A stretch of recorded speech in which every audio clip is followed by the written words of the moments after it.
Hello friends, YouTube के greenish consulting के आज के वीडियो में आप सभी का स्वागत है। दोस्तों, आज की हम लोग बात करने वाले हैं। हेलो फ्रेंड्स, ग्रीनेस कंसल्टिंग के आज के वीडियो में आप सभी का स्वागत है। दोस्तों, आज हम लोग बात करने वाले हैं कि मैन्युफैक्चरिंग के अंदर आप अपने करियर को किस तरीके से बना सकते हैं, किस तरीके से आप मैन्युफैक्चरिंग में एंट्री कर सकते हैं और अपने करियर को ग्रोथ कर सकते हैं। दोस्तों, बहुत सारे लोगों की ये शिकायत रहती है कि भाई जॉब नहीं है और मैं इतना पढ़ लिख के बैठा हूँ लेकिन मुझे कहीं जॉब नहीं मिल रही है। मैं क्या करूँ? गवर्नमेंट कुछ नहीं करती है, मेरे घर वाले कुछ नहीं करते हैं। बट ऐसा नहीं है। सबसे पहले आपको ये समझना होगा कि मैन्युफैक्चरिंग सेक्टर में जॉब किस तरीके से मिली जाती है। अगर आपको मैन्युफैक्चरिंग सेक्टर में जॉब करना भी है तो आपको क्या करना होगा। तो ये सारी बातें हम लोग इस वीडियो में आपको सिखाने वाले हैं। दोस्तों, इस वीडियो के अंदर मैं आपको बताने वाला हूँ मैन्युफैक्चरिंग सेक्टर कहाँ कहाँ पर है, कौन कौन सी जॉब होती है और किस तरीके से उन जॉब पे आप अप्लाई कर सकते हैं। सबसे पहले ये समझना जरूरी है कि मैन्युफैक्चरिंग सेक्टर है क्या, मैन्युफैक्चरिंग आप कहते हैं किसे है। सो मैन्युफैक्चरिंग की बात करें तो मैन्युफैक्चरिंग इज द क्रिएशन और production of goods with the help of equipment, labour, machine, tools and chemical और बायोलॉजिकल प्रोसेसिंग और फॉर्मुलेशन।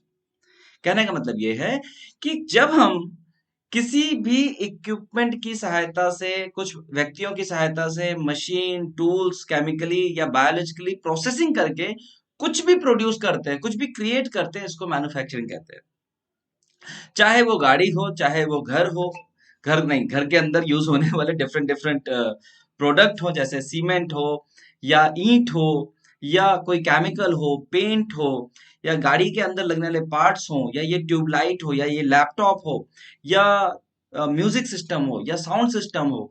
हर तरह की चीज मैन्युफैक्चर की जाती है जिसके लिए मैन्युफैक्चरिंग कंपनी होती है। इवन हम जो खाते हैं, कई सारे पैकेज्ड फूड्स होते हैं, चाहे वो कुकीज हो, बिस्किट हो और बहुत सारे डिफरेंट डिफरेंट तरह के प्रोडक्ट्स आते हैं मार्केट में, वो सब के सब मैन्युफैक्चर होते हैं किसी ना किसी यूनिट में, किसी न किसी प्लांट में। तो कहने का मतलब है मशीनों और औजारों और श्रम का उपयोग करके सामान बनाने की क्रिया को विनिर्माण या मैन्युफैक्चरिंग कहते हैं।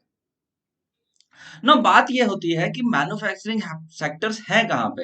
हमारे कंट्री के अंदर, इंडिया के अंदर डिफरेंट डिफरेंट कौन कौन से मैन्युफैक्चरिंग हब है। मैन्युफैक्चरिंग हब की बात की जाए तो मैन्युफैक्चरिंग हब उन्हें कहते हैं जो एक एरिया में कई सारी इंडस्ट्री लगी हुई होती है या किसी एक तरह की इंडस्ट्री, जैसे automotive hub, electronic hub, IT hub, इस तरह के हब्स होते हैं जहां पे एक साथ 100, 200, 500, हजारों इंडस्ट्री वहां पे होती हैं। वहां पे आपको जॉब करना, जॉब ढूंढना बहुत ही आसान होता है। जैसे आप अगर उस एरिया में चले जाते हो तो उस एरिया से रिलेटेड कई सारे कंसल्टेंट्स होते हैं, कई कंपनी के आप डायरेक्टली साइट पे जा सकते हो, उनकी गेट पे जाके रिज्यूमे सबमिट कर सकते हो। तो मैन्युफैक्चरिंग हब की बात करें तो इंडिया में कुछ मैन्युफैक्चरिंग हब बहुत बड़े हैं, मेजर हब जिन्हें कहा जाता है। सबसे पहले मैन्युफैक्चरिंग हब की मैं बात करूं तो वो है मुंबई औरंगाबाद हब। मुंबई और औरंगाबाद एरिया में बहुत ज्यादा मैन्युफैक्चरिंग प्लांट्स हैं, डिफरेंट डिफरेंट सेक्टर के, डिफरेंट डिफरेंट प्रोसेस प्रोडक्ट के। दूसरी बात करूं मैन्युफैक्चरिंग हब की तो पुणे एक अच्छा मैन्युफैक्चरिंग हब है। पुणे में ऑटोमोटिव, नॉन ऑटोमोटिव, आईटी, कई तरह के मैन्युफैक्चरिंग हब है। पुणे की बात करें तो पुणे में टाटा का प्लांट है, पुणे में आपका जनरल मोटर का प्लांट है, पुणे में आपके डिफरेंट डिफरेंट बजाज का प्लांट है। बहुत सारे प्लांट्स है जो पुणे या पुणे के आउटस्कर्ट्स में हैं। जैसे पुणे का चाकन एरिया हो गया, पिंपरी चिंचवाड़ एरिया हो गया और भी बहुत सारे एरिया हैं जहां पे पुणे में मैन्युफैक्चरिंग सेक्टर्स हैं।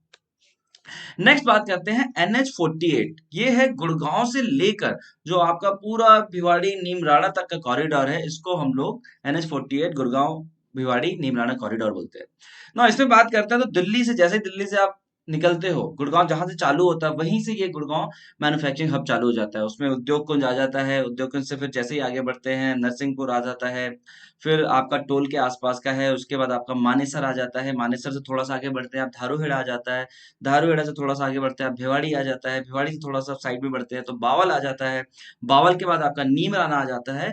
कहने का मतलब ये 100 किलोमीटर की जो बेल्ट है, इसमें कुछ नहीं तो 2, 4, 5 हजार अच्छी खासी इंडस्ट्रीज है, बड़ी बड़ी इंडस्ट्री है जो वहां पे उनके प्लांट्स है। होंडा का प्लांट, होंडा कार का प्लांट, होंडा बाइक का प्लांट, सुजुकी बाइक का प्लांट वहीं पर है, कई सारे बेयरिंग इंडस्ट्री वहां पे है, कई सारे फूड इंडस्ट्री वहां पर है, कई सारे डिफरेंट डिफरेंट टाइप के इंडस्ट्रीज मैन्युफैक्चरिंग वहां पे है।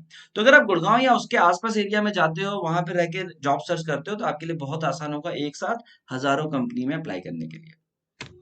उसके नेक्स्ट आता है नोएडा, ग्रेटर नोएडा निम्न एक्सप्रेसवे मैन्युफैक्चरिंग का मेजर हब है।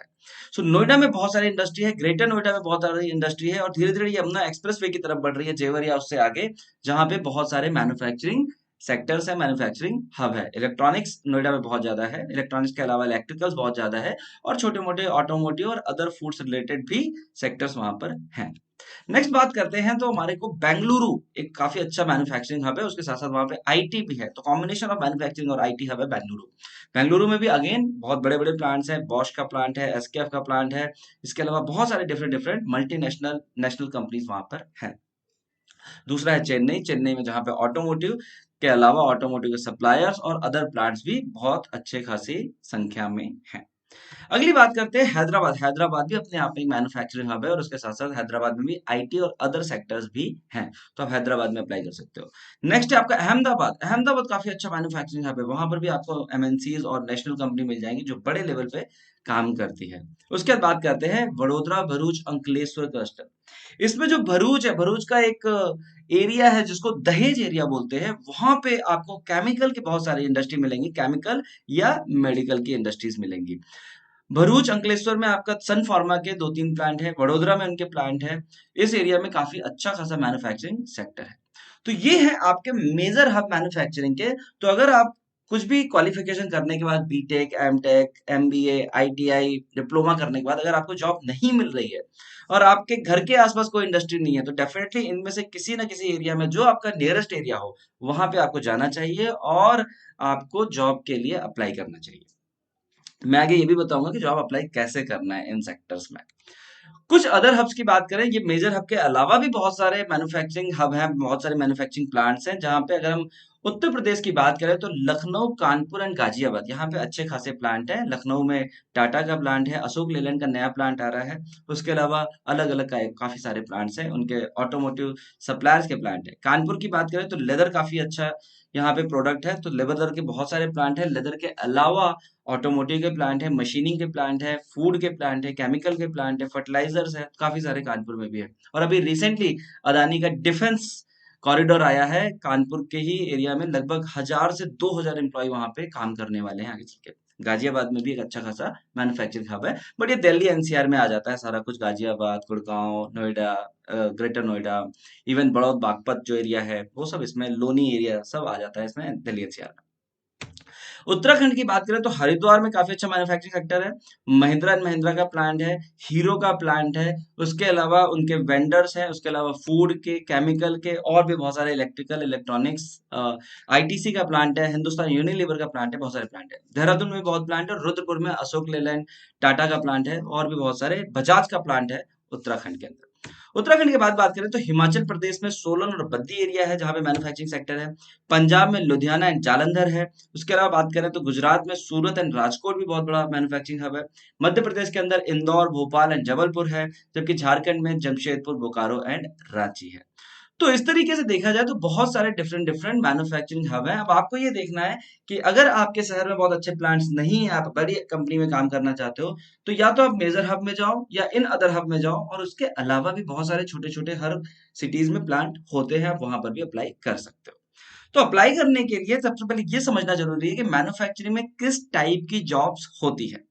अगर हम मैन्युफैक्चरिंग की बात करें तो किसी भी मैन्युफैक्चरिंग प्लांट में प्रोडक्शन, क्वालिटी, मेंटेनेंस, इंजीनियरिंग, ये 4 मेन डिपार्टमेंट्स होते हैं। जो प्रोडक्शन को बनाता है, जैसे कि मशीनों पे जो काम करता है, सुपरविजन करता है, या आपका इंजीनियर होता है, मैनेजर होता है। इसी तरीके से क्वालिटी, मेंटेनेंस और इंजीनियरिंग, इन 4 के अलावा जो है स्टोर्स, एचआर, परचेज और सेल्स, ये भी 4 डिफरेंट डिफरेंट डिपार्टमेंट होते हैं। स्टोर जो रॉ मटेरियल को रखता है, फिनिश प्रोडक्ट को रखता है, उसको संभालता है। एचआर ह्यूमन रिसोर्स, रिक्रूटमेंट जो करता है, ट्रेनिंग वगैरह कराता है। परचेज जो मटेरियल को परचेज करता है, और सेल जो परचेज मटेरियल बन जाता है उसको इनवॉइस वगैरह काटता है और कस्टमर को सेल करता है। इसके अलावा बात करें तो मार्केटिंग एक डिपार्टमेंट होता है जो नए नए कस्टमर की बात करता है, नए नए कस्टमर को ढूंढता है, मैं बिजनेस डेवलपमेंट करता है। और एक छोटा सा डिपार्टमेंट होता है जिसमें हम एमआईएस एग्जीक्यूटिव या डेटा एंट्री का काम करते हैं। बहुत सारी कंपनियों में क्या होता है, ये लोग काम को अपने सिस्टम में फीड नहीं कर पाते हैं, एसएपी या ईआरपी जो होता है उसमें काम नहीं कर पाते, तो उसके लिए अलग से एक एग्जीक्यूटिव रखा जाता है जो एमआईएस या डेटा एंट्री करता है। अब बात आती है कि अगर आपको इनमें से कोई भी फील्ड समझ में आती है, आप उसमें जाना चाहते हो, तो उसके लिए क्वालिफिकेशन क्या होनी चाहिए। तो जनरली प्रोडक्शन की हम बात करें तो प्रोडक्शन के लिए एमबीए। अब एमबीए किस में होगा ये डिपेंड करता है आप कौन सी जॉब में जा रहे हैं। तो एमबीए ऑपरेशन जनरली प्रोडक्शन के लिए रहता है। ऑपरेशंस के अलावा कुछ 2-3 फील्ड और है, वो भी हो सकता है। बीटेक, बीटेक अगेन आप इलेक्ट्रिकल कंपनी के प्रोडक्शन में जा रहे हो तो बीटेक इन इलेक्ट्रिकल अच्छा रहेगा। इलेक्ट्रॉनिक्स में जा रहे हो तो बीटेक इन इलेक्ट्रॉनिक्स अच्छा रहेगा। अगर आप मैकेनिकल कंपनी में जा रहे हो तो बीटेक इन मैकेनिकल अच्छा रहेगा। तो इसलिए बीटेक के अलग अलग स्ट्रीम होते हैं, सेम डिप्लोमा के और सेम आईटीआई के होते हैं। आपको प्रोडक्शन में किस प्रोडक्शन में जाना है वो आपको समझना होगा। जैसे जो केमिकल कंपनी उनके लिए बीटेक इन केमिकल पसंद करते हैं, वो प्रेफर करते हैं। या जो मेडिकल के रिलेटेड कंपनी है वो बीटेक बायोटेक पसंद करते हैं, प्रेफर करते हैं। तो इस तरीके से अलग अलग स्ट्रीम आपको चूज करना होता है। क्वालिटी में भी एमबीए, बीटेक, डिप्लोमा, आईटीआई चलता है। जबकि मेंटेनेंस में जनरली बीटेक, डिप्लोमा या आईटीआई चलता है। एमबीए वालों का ज्यादा काम नहीं होता है मेंटेनेंस में। इंजीनियरिंग में भी बीटेक, डिप्लोमा या आईटीआई ही ज्यादा प्रेफर किया जाता है। बात करें अगर स्टोर्स की, तो स्टोर्स में बीटेक, डिप्लोमा, आईटीआई या सिंपल ग्रेजुएशन भी काम करता है। बीकॉम है, बीएससी है, बीए है, बीबीए है, ये भी स्टोर्स में लिए जाते हैं। एचआर की बात करें तो एचआर में एमबीए प्रोफेशनल ज्यादा होते हैं। MBA in human resource, MBA in marketing, इस तरह के लोग ज्यादा होते हैं। BTech in different different streams. Purchase की बात करें, बीटेक, डिप्लोमा, आईटीआई या कोई ग्रेजुएशन भी चलता है। सेल्स में भी सेम बीटेक, डिप्लोमा, आईटीआई या ग्रेजुएशन चलता है।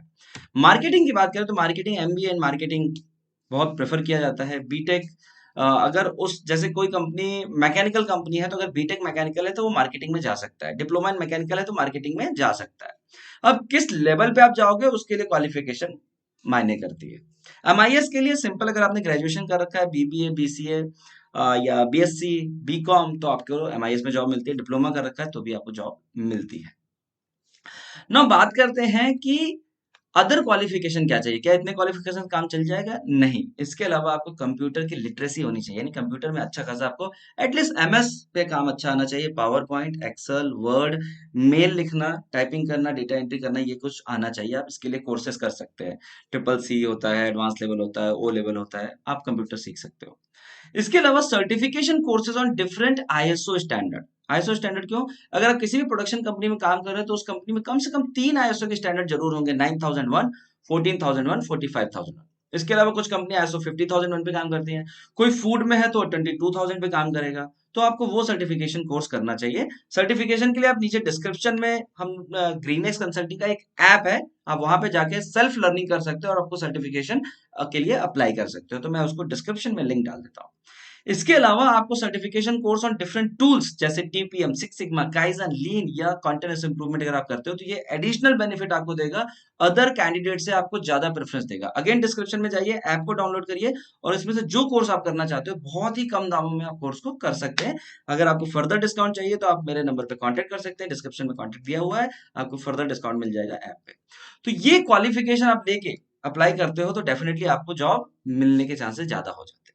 ना अब बात आती है कि जॉब का अप्लाई कैसे करें। तो अप्लाई करने के लिए सबसे पहला जो सिंपल तरीका है, directly go to company website.